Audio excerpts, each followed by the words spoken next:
There's a viral hack making the rounds online for some of the most popular weight loss drugs out there. People are calling it the golden dose. And today, we're going to break down exactly what it is and why trying it could be a huge mistake.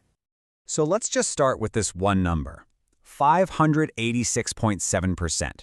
That is the absolutely staggering jump in the number of adults who are prescribed GLP-1 drugs for obesity in just the last 5 years. So yeah, this is a topic that affects millions and millions of people.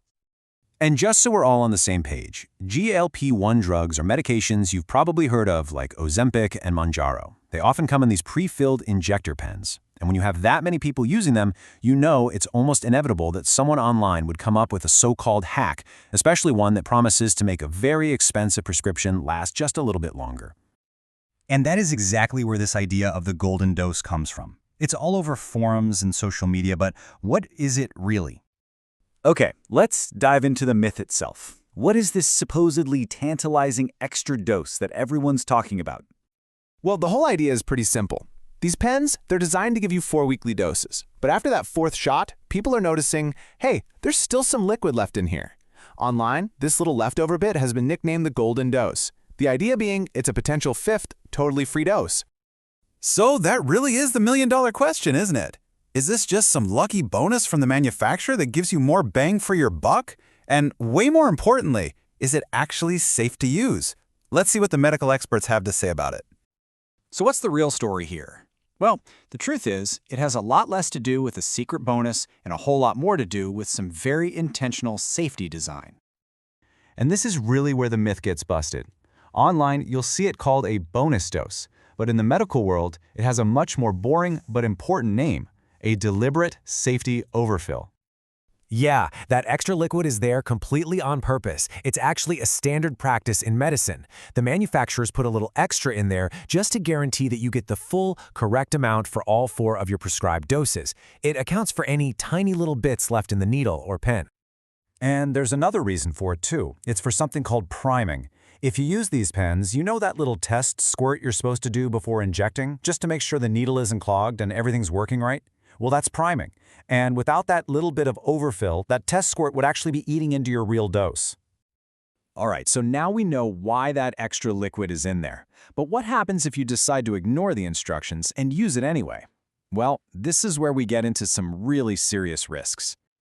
The medical community is not split on this, not at all. When you ask if using the golden dose is safe, the answer is a clear, loud, and absolute. No, it is not safe, and there are some really critical reasons why.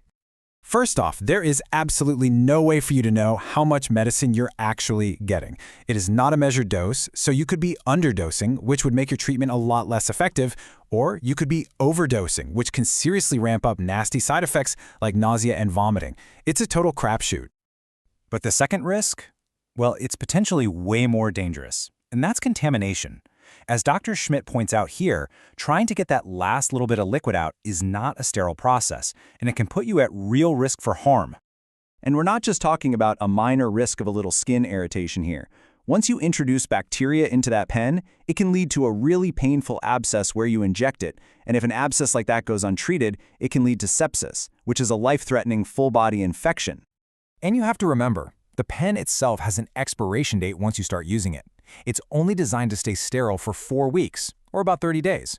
If you're trying to get a 5th dose a week later, you're using a device that is well past its guarantee of being sterile. So, the risks are pretty darn clear. Let's get to the final verdict and talk about what you absolutely should be doing instead of chasing that golden dose. I think Dr. Chaudhry's point here is really the bottom line. Look, we get it. These medications can be really expensive, and the idea of a free dose is tempting. But your health and your safety, they have to come first, period. So what do? It's really simple. You use your 4 doses. That's it. After that last one, you immediately and safely unscrew the needle and put it into a proper sharps container. Then you get rid of the pen itself according to the instructions. And please, never, ever, ever just throw loose needles into your regular trash can. And this might be the most important piece of advice of all. If you feel like your dose isn't working for you, the answer is not to experiment on yourself. The answer is to talk to your doctor. They are the only ones who can safely and correctly adjust your treatment plan. So let's just sum it all up. The golden dose isn't a bonus, it's a safety feature. Trying to use it is a dangerous gamble that risks incorrect dosing and really serious infections.